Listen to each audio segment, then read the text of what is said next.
anybody who's been in manufacturing knows you have to be agile and adapt to changing circumstances.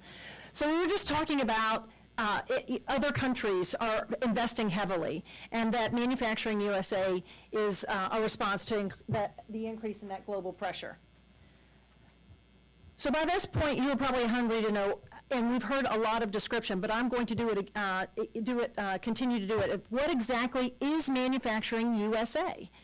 So it's a network of public-private innovation institutes that focus on critical advanced manufacturing technology areas, bringing together government, academia, and most importantly, industry, which includes small businesses and entrepreneurs.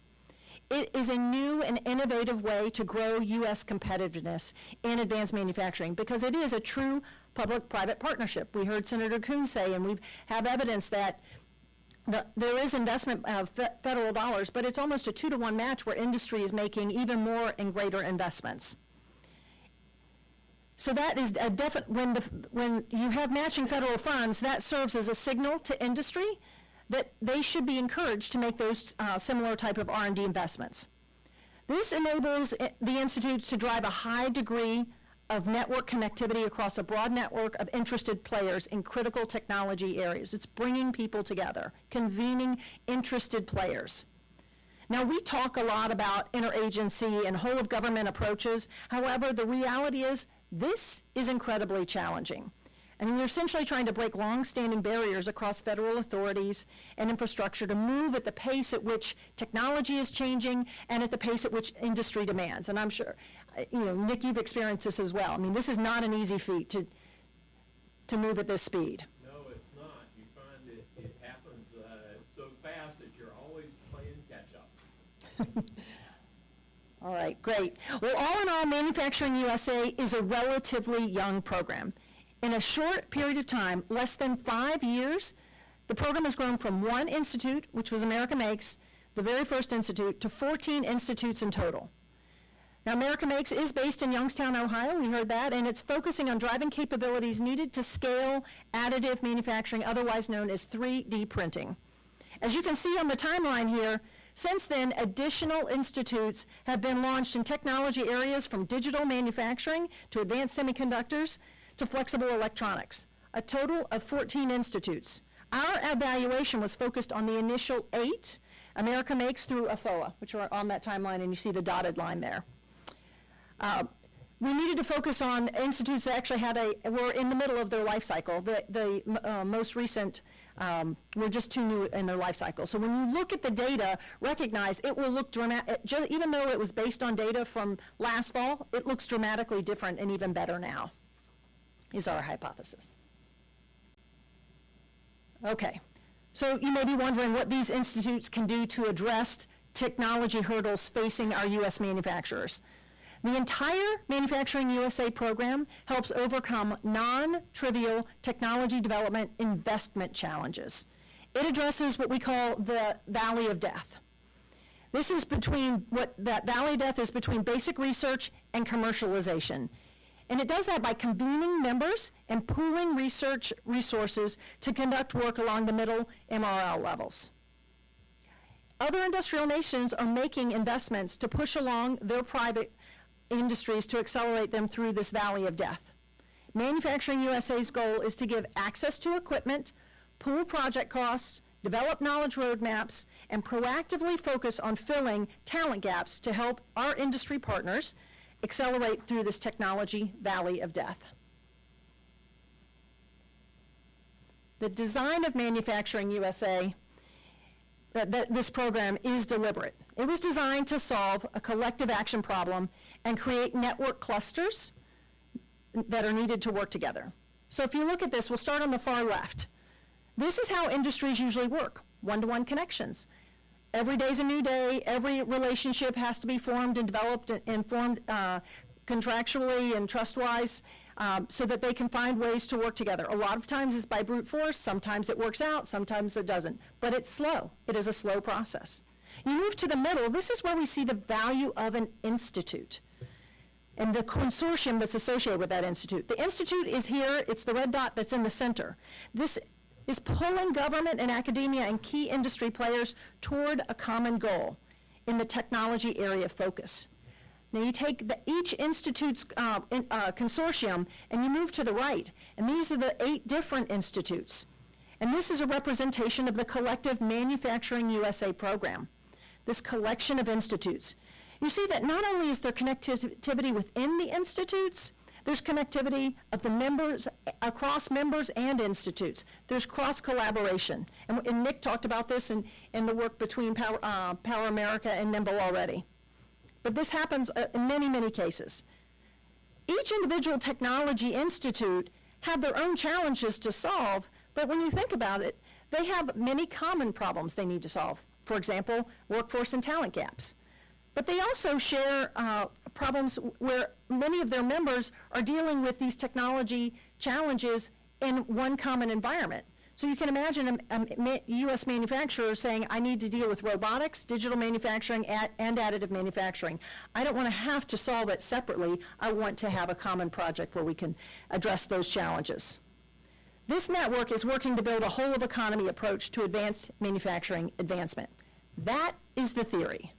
Now let's take a look at what our analysis found using data. I love data. This is a snapshot in time. This is real data. This represents the Manufacturing USA network. Every point on this is an organization. The red dots are the institutes. So every one of those dots is a separate organization.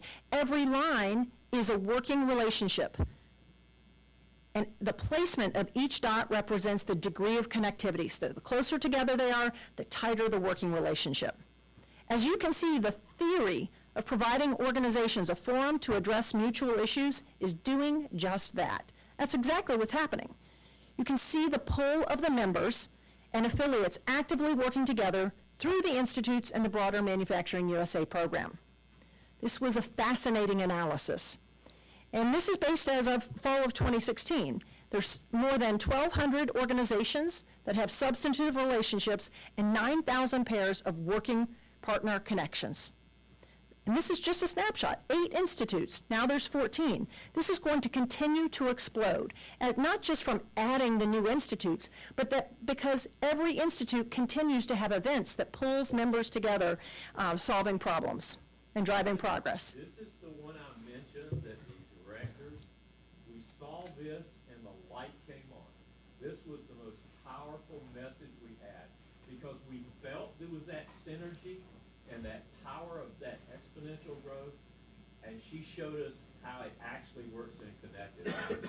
We're going to spend a good bit of time at our quarterly meeting talking about how do we overlay that with economics and see where we go with that. That tool is, to me, was worth the whole study, the whole effort.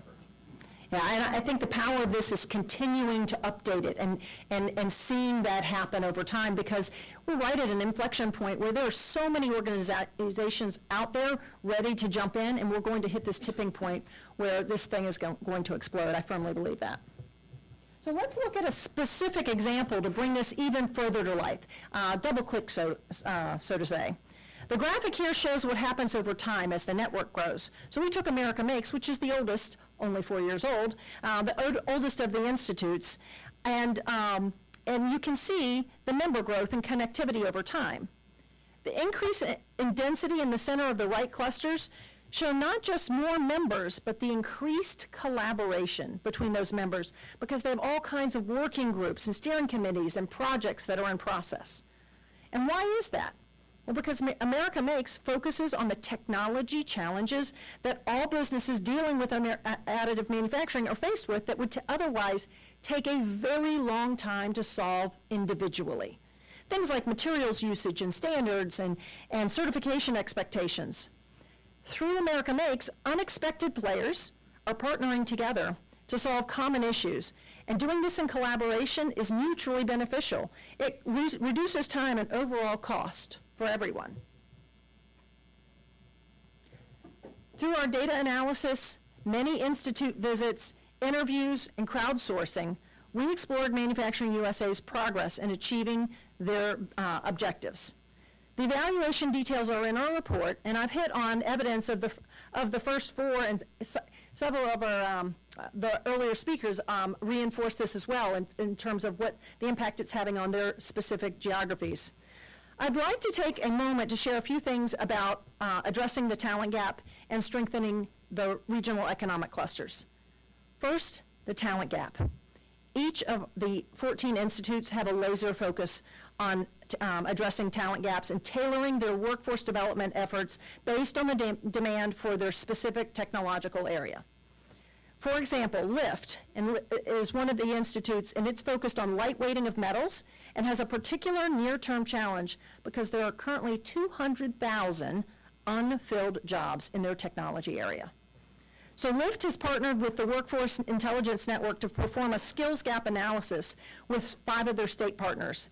And what they got was a very comprehensive report detailed that would help them anticipate the specific skills gap, not just the general technology area, but what are the most detailed skills gap and how they can get the most bang for their buck, and then strategize on how to leverage workforce development programs to proactively address these gaps as quickly as possible.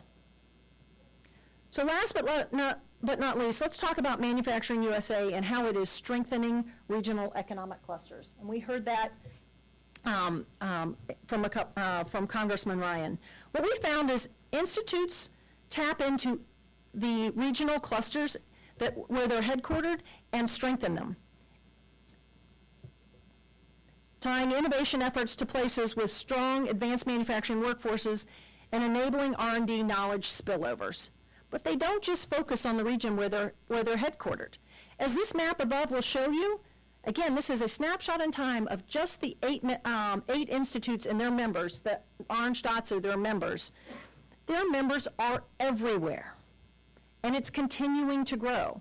This underplays the true significance of all the players that are involved, because this is just the headquarters of the members. Many of these members have locations in multiple locations.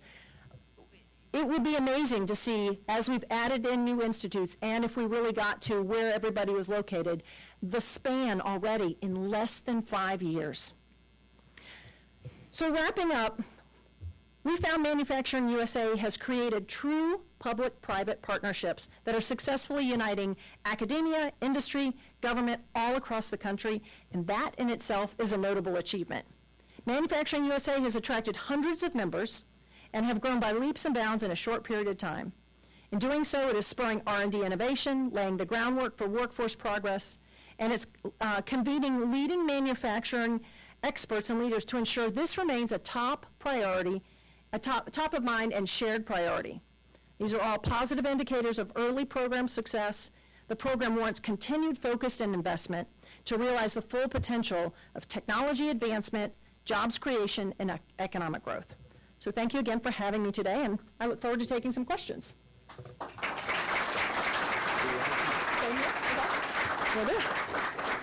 right, we're going to take about 3 questions from the audience. How about that? And you know how I do questions? If you don't have a question, I'm going to give you one. Sure. Hi, Chuck Wessner from Georgetown. You raised in your excellent report the question of the competitive environment, and whether or not we have the scale actually to make a difference in light of what the others are doing. Given your passion for data, I'm sure you documented exactly what that scale would be, and I was wondering what it would be. What kind of scale it would take in order to compete? Compete with the Germans and the Chinese and the Japanese and the Koreans. Yeah. And do you have you mentioned the Fraunhofer Institute, yeah. Kelly, could you repeat the question? Oh, yes. On the mic for us? Absolutely. I'm sorry, speaking to her. And a related point is one of the characteristics of the Fraunhofer that you cite is their investment, but there are also the 22,000 highly skilled employees that are there. And I wonder how we compare for these centers for localized employees in the institute. Yeah. So I wouldn't hazard to say how much money needs to be invested. This is a different approach than Fraunhofer, the Manufacturing USA approach. It really is around trying to ensure that you've got active industry involvement. So So in terms of the number of employees, I don't think it's exactly comparable. We're at a really interesting time with Manufacturing USA where it still does require investment. I'm not necessarily saying that's new institutes. It's around making sure that the institutes that are in place are healthy and driving projects. One of the things that's, I think, is very important is that you think about projects that are run by different parts of our government, is if they can filter those through the institutes, the money is already there. It's if there was filtering through the institutes to drive those projects, they would get a much bigger bang for their buck. Question right here. Yes, sir. Yes, Michael Thomas from Seraph Partners. Could you talk a little bit more about the Valley of Death and what types of results you've seen and successes you've had in helping companies bridge? So the benefit of the Valley of Death is in the convening of interested parties together. So in particular within America Makes, which has had a number of different projects. So instead of each of those industry partners maybe stalling on questions about certification and qualification, they're coming together in order to address that, not just individually industry, but also making sure that academia is involved in that conversation, as well as the different government institutes that deal with the standards. So those are the types of things that will accelerate through the Valley of Death, instead of each company just brute forcing trying to go through it alone and waiting for it just to eventually happen. Thank you. Right, so I've got another question right here. Can I add to the answer? Oh, please. Can I add to the answer? Yes, you may. The discussion. Tracy Frost from the Department of Defense and the director of the DOE Institute. And that's it's just a great question, and I just want to kind of add a little bit more to what Coach said, is that through the Valley of Death, especially with the Department of Defense, at least from our perspective, is, we invest about over $1 billion in S&T, and we invest a lot more than that in acquisition, right? Billions and millions of dollars. Nobody's really addressing that middle piece. So I came from the small business office prior to this. I mentioned ran programs, then I went to SBIR program, and I thought it was the greatest thing. It is. It's a great program. Problem was, is we would get to, all these companies, what I said earlier, is that we're innovating all these great things and technologies and capabilities. We got to the point where acquisition looked at it and said, well, it's not quite ready, or we don't know how to manufacture it. There was really nobody investing in that piece. So we had a lot of technologies, and it was unfortunate because the Mantech office was right down the hall, and I just didn't really know much about it at the time. And I just said, I don't know if we'll figure out how to manufacture it. It's kind of not unfortunately, I kind of said, it's not my bailiwick, right? I don't know what to tell you to do. Now that I'm on this side of it, trust me, I've been back to the small business office, and we're preaching to them, and we're working together to pull small businesses. But it's a huge issue, and these institutes are addressing something that we have never really addressed before. We were so smallly funded. Sorry. You're Mike? rushing me, and I'm sorry. I was gonna say, Michael, you need to talk to this lady. Yeah. You told me you were a small business, just starting up, right? Yes. How many guys in the company? Five, and grab her after and talk to her. She's got tons of experience in small business. Yeah, I'd love to That's talk to you what more. I the know they're in a institutes hurry, do. so. Okay, sit down, Tracy. National Defense University is here from the Manufacturing Study Group. They were down visiting several of the institutes this past week, and they got invited to go see if they could register to come in here. So who's got the question, guys? Hi, Lieutenant Colonel Wes Hankins, U.S. Army. My question is, can you provide some details regarding the initiatives behind workforce development on what we're doing at the grassroots level to try to bring that along, as well as how our workforce compares to other hotbeds such as those in Germany and China? Yeah, so the question was around some more specifics about some of the workforce development efforts that are out there. Each institute is addressing it in their own unique way. So some of the examples could be anything from developing apprenticeship programs and trying to define what some of the certification requirements might be, to working with in STEM efforts, because they believe that some of the effect around STEM is really important. Yes. Yeah, Mark Johnson from the Department of Energy. And I'd say stand up, Mark, but you're tall enough.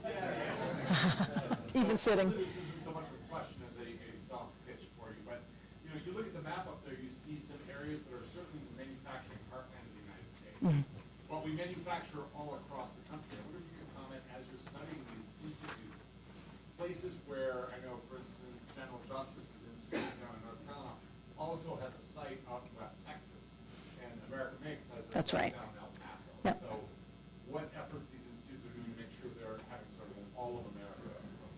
That's right. And again, one of the really interesting things that we encountered as part of this study is each of the institutes, they're learning from one another about how and where to have the greatest impact. And so some of the institutes will have satellite locations where they're working with people in different regions and have, that may be around a hub of where a number of their really interested members are located. So as I say, this map, there's a number of different ways that we could continue to add to that in terms of the geographic span of members and institutes as well. Okay, Thank you. thank you.